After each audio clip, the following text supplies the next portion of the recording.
Hello guys, आप सभी को मेरा प्यार भरा नमस्कार। मैं आप सभी का स्वागत करती हूँ अपने यूट्यूब चैनल स्टडी विद किरण में। देखो, इंग्लिश ग्रामर का थोड़ा हमारा छूट गया था। टेंस वाला चैप्टर जो हमने स्टार्ट किया था उसमें पास्ट परफेक्ट तक हमने कंटिन्यू कर लिया था। उसके बाद मैंने थोड़े हिंदी के लेक्चर्स डालने शुरू किए थे स्टूडेंट्स के लिए। तो टॉपिक जैसे ही खत्म होता है मैं हिंदी इंग्लिश दोनों को कवर कर दिया करूंगी। टाइम मिला मुझे तो जीएस वगैरह वो भी कवर कर दिया करूंगी। तो आज शुरू करते हैं हम future perfect tense. Future perfect tense की अगर हम बात करें, जैसे कि आपको बोर्ड पे भी दिख रहा होगा, अब मैंने अपने लेक्चर्स जितने भी है, हिंदी की अलग से प्लेलिस्ट है, इंग्लिश ग्रामर की अलग से प्लेलिस्ट है। तो आपको ढूंढने में प्रॉब्लम भी नहीं होगी कि कहाँ होगी प्लेलिस्ट, कहाँ होगी। तो आपको अब इजीली प्लेलिस्ट पे आप जाएंगे, मेरे चैनल को सर्च करके इतना भी लिखेंगे इंग्लिश ग्रामर बाय किरण भारद्वाज, तो आपके पास आराम से आ जाएगा। और सारी की सारी ऊपर जाके क्लिक आपको करना है प्लेलिस्ट में, और प्लेलिस्ट आपको अलग अलग इसके मिल जाएगी। ठीक है, उसमें आपको हिंदी की अलग से मिलेगी, इंग्लिश की अलग से मिलेगी, और जो शॉर्ट्स है उसकी अलग से पीडीएफ प्लेलिस्ट बनी हुई है। तो आज हम शुरू करते हैं। जैसे कि मैंने यहाँ पे लिखा है इंग्लिश ग्रामर, ये इंग्लिश ग्रामर की क्लास 8th है, लेक्चर नंबर 8वां है। फ्यूचर परफेक्ट टेंस आज हम पढ़ेंगे। ठीक है, जैसे कि प्रेजेंट परफेक्ट टेंस की मैंने बात की थी, प्रेजेंट परफेक्ट टेंस आपको पढ़ा दिया था, फिर पास्ट परफेक्ट भी पढ़ा दिया था। देखो, अपने अपने टेंस की अपनी अपनी अहमियत है, और अपने अपने इनके रूल से इनको आपने ध्यान रखना है कि कहाँ शुरू में प्रेजेंट परफेक्ट आता है, कहाँ बाद में पास्ट इंडेफिनिट आता है। ये सारे शुरू आपने याद रखना है। ठीक है, तो इस टेंस को शुरू करने से पहले आपको बता देती हूँ कि जो फ्यूचर परफेक्ट टेंस है इसका यूज कहाँ होता है। तो ये हमारे ऐसे एक्शन को डिनोट करता है जो कुछ टाइम के लिए, जो कि हमारे एक सर्टेन टाइम के लिए वर्क सर्टेन टाइम के अंदर कंप्लीट होने हैं। कौन से वर्क? ऐसे वर्क जो सर्टेन टाइम के अंदर, जो निश्चित समय के अंदर खत्म होने हैं, पूरे होने हैं, उन एक्शंस के लिए फ्यूचर परफेक्ट टेंस का प्रयोग किया जाता है। तो थोड़ी सी आप डेफिनेशन इसकी लिखनी है तो लिख सकते हैं। यहाँ से लिखेंगे future perfect tense is used for the action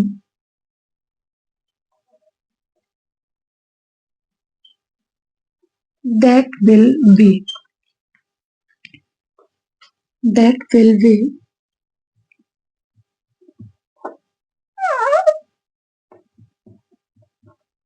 completed। ये सर्टेन है, certain time period.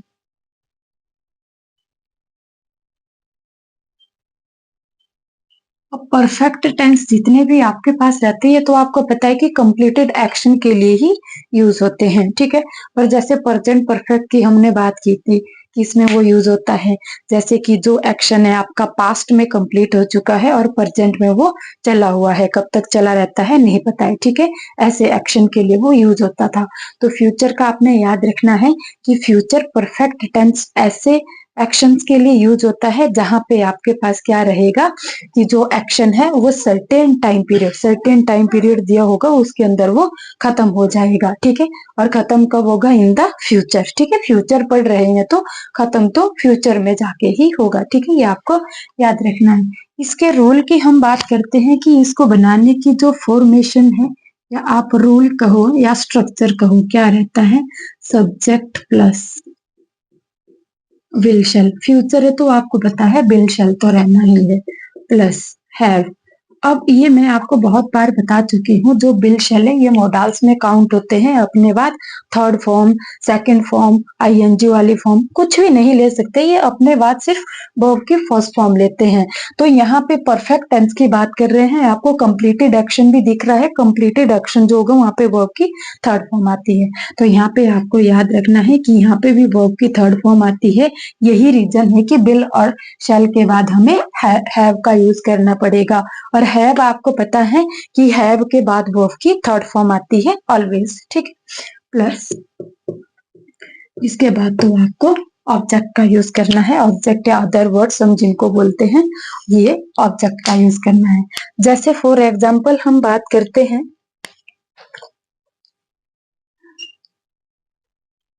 she will have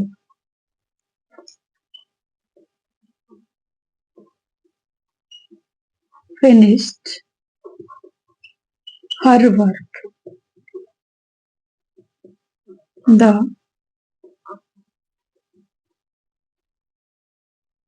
her work by लिखना है बेटा, by आता है by the next week. Next week.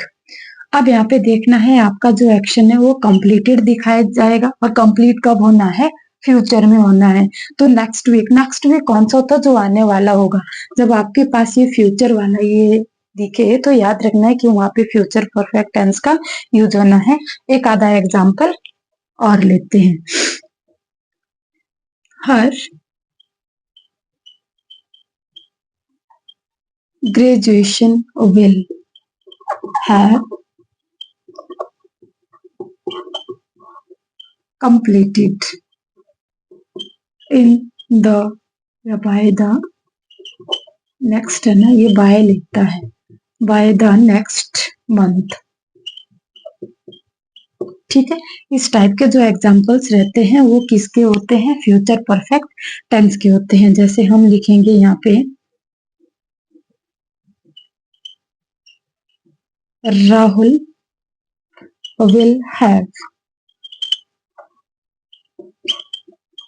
completed his project by the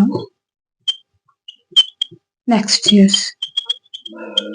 ये देखो, इस तरह के जो एग्जाम्पल है वो आपके पास किसके रहने हैं, फ्यूचर परफेक्ट के रहने हैं। यहाँ आपको देखना है सब्जेक्ट लिखा, ठीक है, बिल और शैल में से एक चीज आनी है, बिल आना है, बताया है कहाँ बिल आता है कहाँ शैल आता है।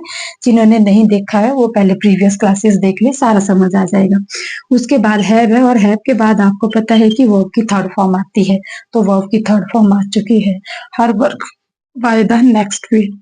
ये जो आपका है वो सर्टेन पीरियड, जो मैंने बोला सर्टेन टाइम ऑफ पीरियड, ये उसके लिए यूज हुआ है। यहाँ पे भी सेम है, ये हर ग्रेजुएशन आपका, उसके बाद बिल आया, बिल के बाद है, और है के बाद वर्ब की थर्ड फॉर्म आनी है। नेक्स्ट आपका ऑब्जेक्ट रहना है, राहुल सब्जेक्ट है, बिल है, इसके बाद वर्ब की थर्ड फॉर्म है, और इसके बाद पूरा का पूरा ये ऑब्जेक्ट रहना है। ठीक है, ये आपका फ्यूचर परफेक्ट टेंस है। अब थोड़ा सा नेगेटिव और इंटेरोगेटिव के बारे में बताती हूँ, नेगेटिव इंटेरोगेटिव, उसके बाद में इसके जो इम्पोर्टेंट रूल्स होते हैं उसके बारे में बताती हूँ। ठीक है, आप एक बार इसको पॉज करके देखना चाहते हैं या एग्जांपल्स के स्क्रीनशॉट लेना चाहते हैं अपनी समझ के लिए तो ले सकते हैं।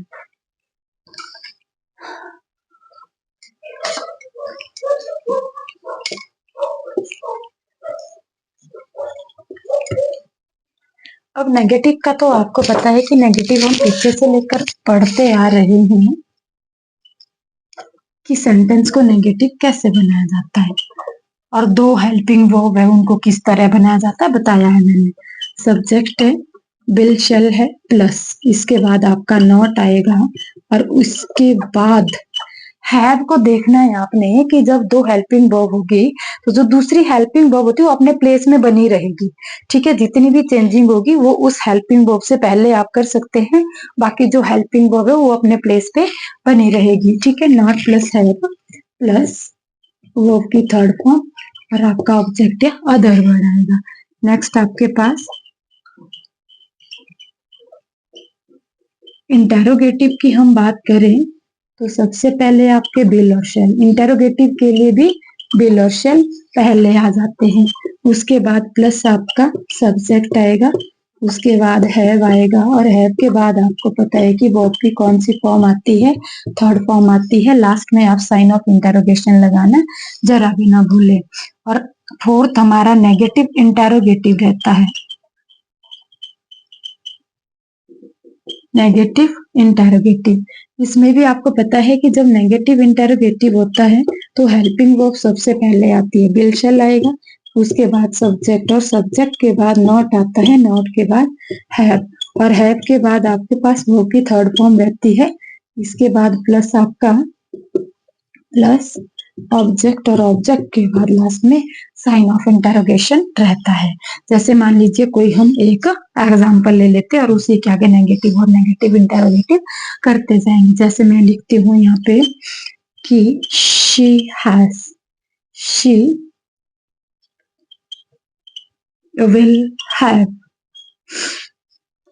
अब नेगेटिव बनाते हैं, सॉरी, सबसे पहले she will not have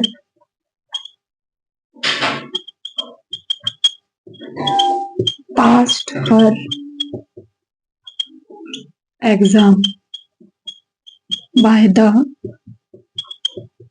next month। ये हो गया नेगेटिव। इंटरोगेटिव इसका बनाना चाहते हैं, इंटरोगेटिव में आपको पता है विल और शेल पहले आना है, उठा लो विल और शेल को उठा लो। विल शी, अभी नेगेटिव तो इसको बनाना नहीं, खाली interrogative banana. Will she have passed her exam by the next month। ये इंटरोगेटिव बन गया, लास्ट में साइन ऑफ इंटरोगेशन। और नेगेटिव इंटरोगेटिव अगर बनाना चाहे तो आएगा will she not have passed her exam. बस बाकी तो सेम टू सेम आना है, लास्ट में साइन ऑफ इंटरोगेशन को आपने याद रखना है। ठीक है, इतना सा था आपका जो फ्यूचर परफेक्ट है, नेगेटिव इंटरोगेटिव प्लस सिंपल में। अब यहाँ से आगे जो डीप कुछ पॉइंट रहते हैं, अगर आप हाई लेवल एग्जाम्स की तैयारी करते हैं तो उन रूल्स को यहाँ पे डिस्कस करते हैं। ठीक है, कि जो आपके पास इसके जो एक्स्ट्रा रूल्स है वो क्या रहते हैं, फ्यूचर परफेक्ट के साथ भी कोई दूसरा टेंस कनेक्टेड रहता है, वो सारी की सारी बातें अभी करते हैं। ठीक है, तो ये तो आपको इतना याद रखना है। इसका स्क्रीनशॉट इतना ज्यादा इम्पोर्टेंट नहीं लेना होगा तो भी स्पेस था इसमें। अब अदर रूल्स की अगर मैं बात करूं कि इसका जो अदर रूल है वो आपका किस तरह से रहना है, कौन सा वो रूल है।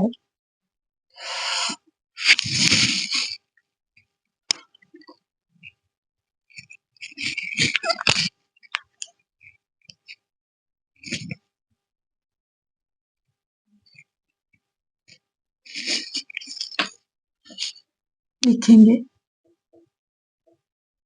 अदर इम्पोर्टेंट रूल, किसके, सेंटेंस के। ठीक है, आप लिखेंगे when two actions are ended in future then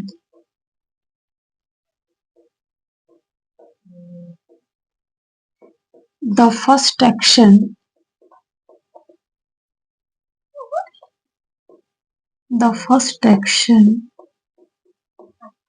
will be used in the future perfect tense or the second action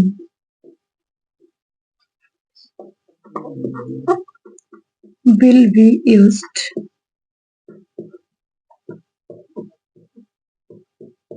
simple present। Simple present का मतलब है present indefinite. Simple present indefinite tense. अब इनको किस तरह से वेरीफाई करेंगे, दोनों के दोनों। हमने बोले कि जब दो एक्शन फ्यूचर में खत्म होने, क्या बताया कि जब दो एक्शन फ्यूचर में खत्म होने हैं तो उन एक्शन में से, ऐसे तो नहीं कि दोनों के दोनों साथ खत्म होने हैं, एक एक्शन पहले खत्म होगा और दूसरा एक्शन बाद में खत्म होगा। तो ध्यान रखना है कि फ्यूचर में खत्म हुए दो एक्शन का रूल क्या रहता है कि जो एक्शन पहले खत्म हुआ है उसके लिए फ्यूचर परफेक्ट टेंस का यूज करेंगे, और जो बाद में खत्म हुआ है उसके लिए सिंपल प्रेजेंट इंडेफिनिट टेंस का यूज करेंगे। क्या आप सभी को समझ आया? क्या बताया कि जब दो फ्यूचर में, जैसे कैसे फ्यूचर में होंगे, मान लीजिए आप अपनी ड्यूटी से आ चुके हो, एक एक्शन ये है, एक एक्शन ये, ठीक है। मम्मी क्या बोलेंगे? मम्मी बोलेंगे कि जब तक मैं वापिस आऊं ना तब तक आप खाना बना लेना। समझ गए कि तब तक आप खाना बना लेने, अभी जाना भी अब है, ठीक है। तो आपने क्या किया यहाँ पे कि यहाँ पे तो मम्मी ने बताया है आपको, ठीक है, बताया है, मम्मी चले गए, मम्मी चले गए और यहाँ से आपको काम करना है। क्या करना है? खाना बनाने का काम करना है। ये आपका खाना बन गया, अभी तो नहीं बना था ना यहाँ पे, नहीं। तो आपने काम किया, खाना बना लिया, एक काम आपने खत्म कर लिया। और यहाँ से आगे जो दूसरा काम है वो दूसरा काम क्या है? मम्मी के आने का है। तो इन दोनों एक्शन में से जो पहले खत्म काम हुआ वो कौन सा था?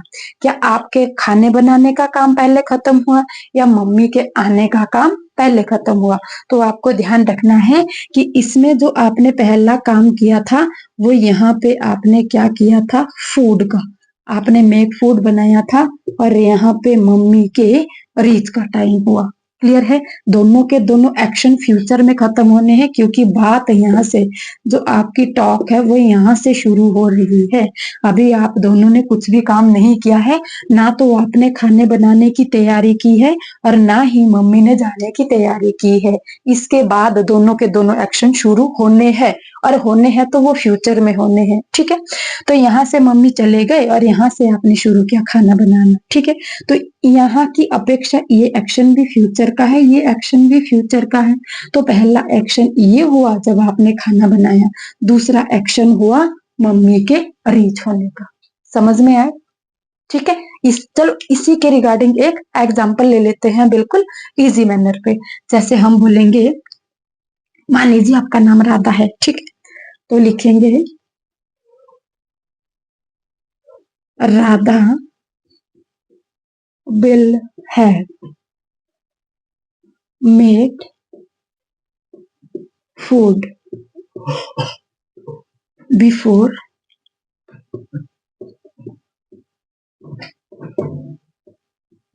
her mother reaches at home। अब अगर किसी को प्रॉब्लम हो रही है कि यहाँ पे रीचेज क्यों आया, हर मंदर उसके बाद रीचेज एट होम, तो जाके आप फर्स्ट और सेकंड लेक्चर में प्रेजेंट इंडेफिनिट टेंस को डिस्क्राइब किया है, वहां पे देख लेना। आपको मैंने बता दिया है कि फ्यूचर में खत्म होने वाले दो एक्शन, जब फ्यूचर में दोनों के दोनों एक्शन में खत्म होना है तो वहां पे जो पहले एक्शन खत्म हुआ उसको फ्यूचर परफेक्ट में लेंगे, और जो बाद में एक्शन खत्म हुआ उसको सिंपल प्रेजेंट इंडेफिनिट टेंस में लेना है। ये आपको ध्यान रखना है, मोस्ट इंपोर्टेंट रूल है, ठीक है।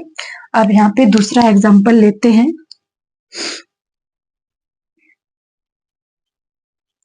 Farmer will have harvested his बताइए, हिज क्रॉप बिफोर द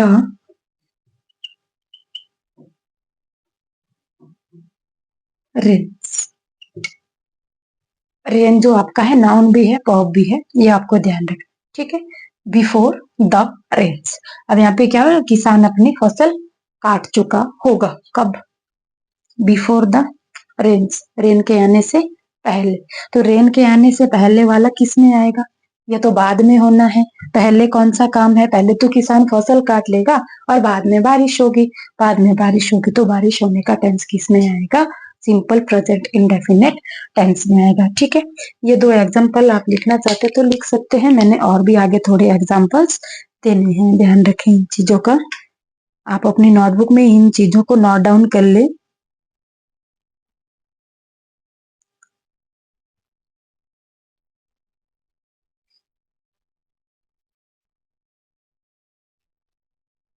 आपने लिख लिया होगा इन चीजों को। देखो अगर किसी को समझ ना आया हो ना तो बता देना, ठीक है। नेक्स्ट थर्ड एग्जाम्पल आपके पास है, she will have है verb की third form. he will have finished his script before the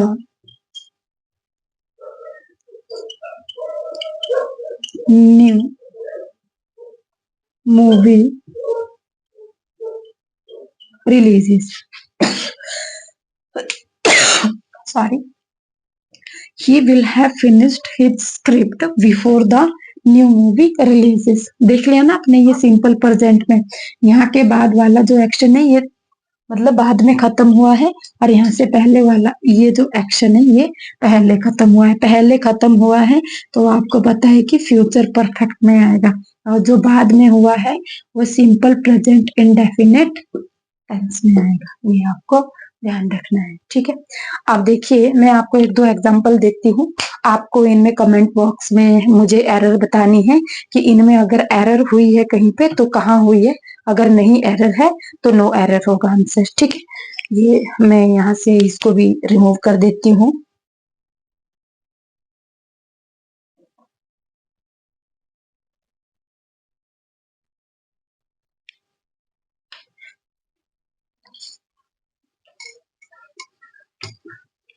आपके लिए बेटा ये होमवर्क के लिए आपने इनमें क्या करनी है, एरर फाइंड आउट करनी है। इसके बाद मैं आपको नेक्स्ट टूल बताऊंगी, ठीक है। यहाँ पे नंबर 1 पे है the cat will have finished his food. The cat will have finished his food before we gets at home. Number 1 example. Number 2 आपको लिखते हैं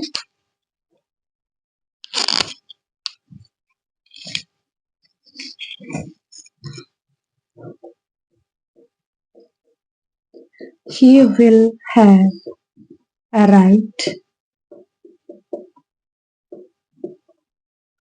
He will have arrived by the time we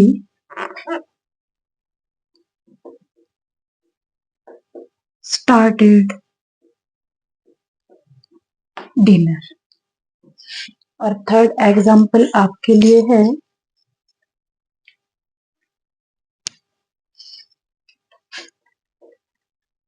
we will have। Run का तो आपको पता है ना, first second third fourth same होती है। we will have run a race before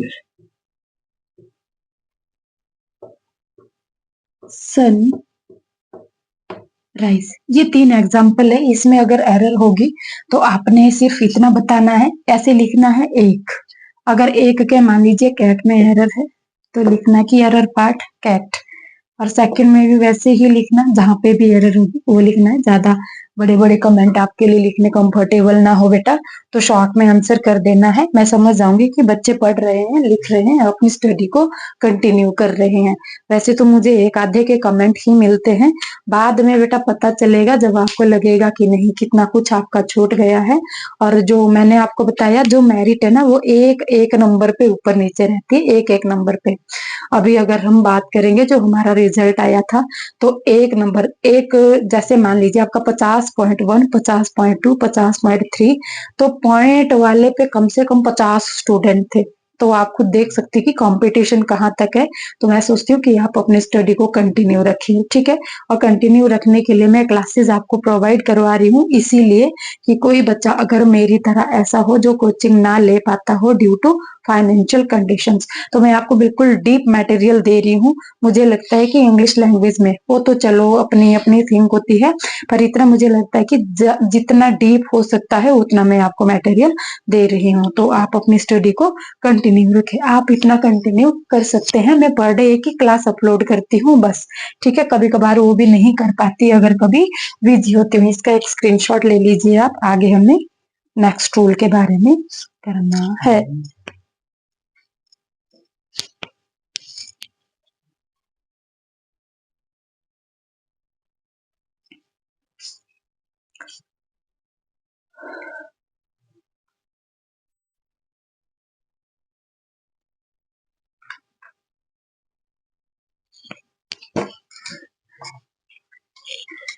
next इसका जो इम्पोर्टेंट रूल है वो आपके पास एक थोड़ा सा इंटरफेस में भी आ जाता है इसका यूज।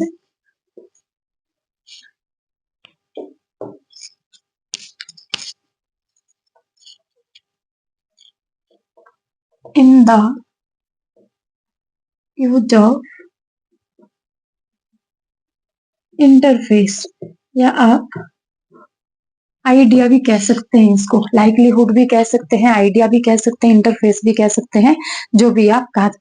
जब आपको कोई आइडिया मानना हो, जैसे मैं बोलती हूँ कि मैं आपको जैसे फ्यूचर परफेक्ट टेंस पढ़ा रही हूँ और मैं आपको बताती हूँ कि वही फ्यूचर परफेक्ट टेंस तो आपने पढ़ा ही होगा, तो मेरा आइडिया है। ऐसा भी हो सकता है कि नहीं पढ़ा हो, ठीक है। ये मेरा इंटरफेस, अपना इंटरफेस बता रहा है कि शायद आपने पढ़ा होगा, आप भी तैयारी कर रहे हैं तो आपने पढ़ा होगा। पर ऐसा भी हो सकता है कि इतना डीप आपने नहीं पढ़ा होगा। तो ये दोनों के दोनों आइडियाज है। तो जो आइडियाज आपके जाते हैं वो भी फ्यूचर परफेक्ट टेंस आपका वेरीफाई करता है। इसमें भी फ्यूचर परफेक्ट टेंस यूज होता है। किस तरह से यूज होता है, जैसे मान लीजिए मैं यहाँ पे एग्जांपल लेती हूँ कि you will have read about the future perfect tense, कि आपने फ्यूचर परफेक्ट टेंस तो पढ़ा ही होगा। या जैसे मैं लेती हूँ यहाँ पे एग्जांपल कि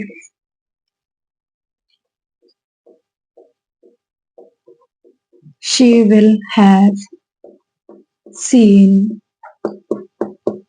द ताज, उसने ताज तो देखा ही होगा, ताजमहल, ठीक है। थर्ड एग्जांपल मैं लेती हूँ, Rahul will have heard about पंडित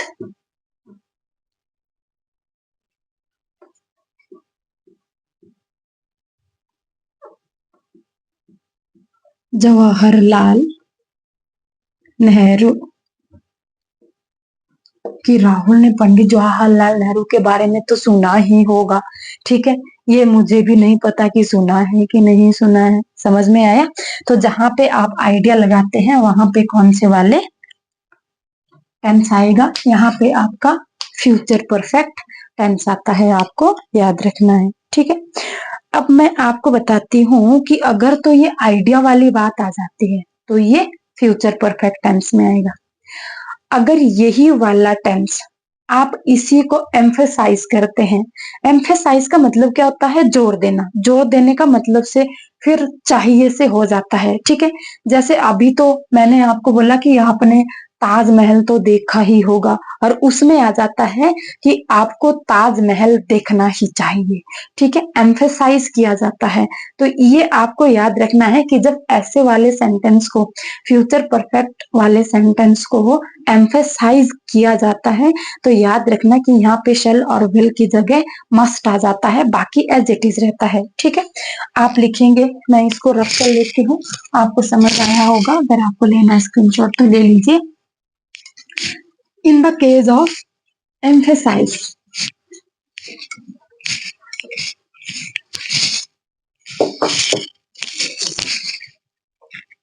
लिखेंगे in the case of emphasize,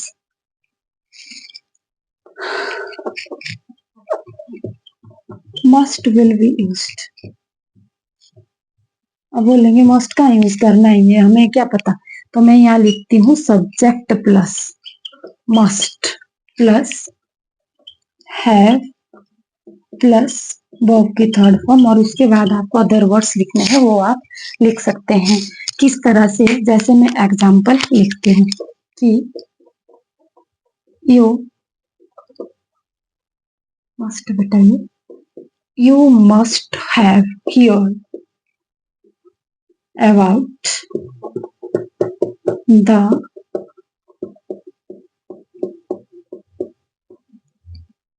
missile man of India,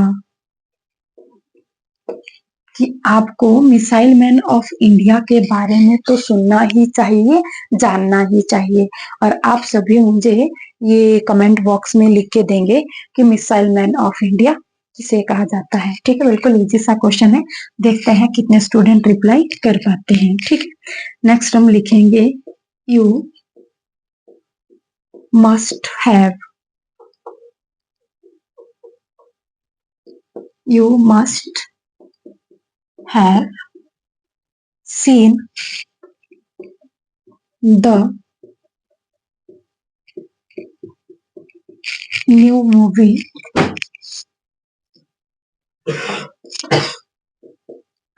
12th fail.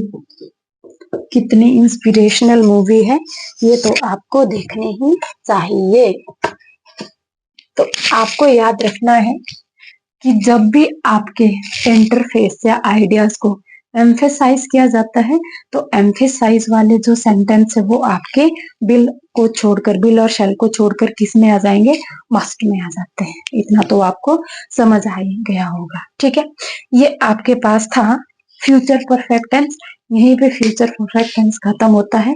इतने इसके इंपॉर्टेंट रूल्स थे, यहाँ से आगे इसमें मेरे आइडिया से तो कुछ भी नहीं है कितना डीप, और बाकी जो एक्स्ट्रा मटेरियल पढ़ना नहीं है, जो कॉम्पिटिटिव एग्जाम्स में नहीं पूछा जाता है, वो तो हम पढ़ेंगे भी नहीं। हमें कॉम्पिटिटिव एग्जाम में आज तक जो क्वेश्चंस पूछे गए हैं उनके रिगार्डिंग पढ़ना है, सेम लेवल में हमें पढ़ना है। एक्स्ट्रा पढ़ के क्या फायदा, जो चीज एग्जाम्स में आती नहीं उन चीजों को तो पढ़ के मेरे आइडिया से कोई बेनिफिट भी नहीं है। तो मैं भी क्लास को आज यहीं पे खत्म करते हैं। आप सभी को शुभ रात्रि एंड टेक केयर ऑल।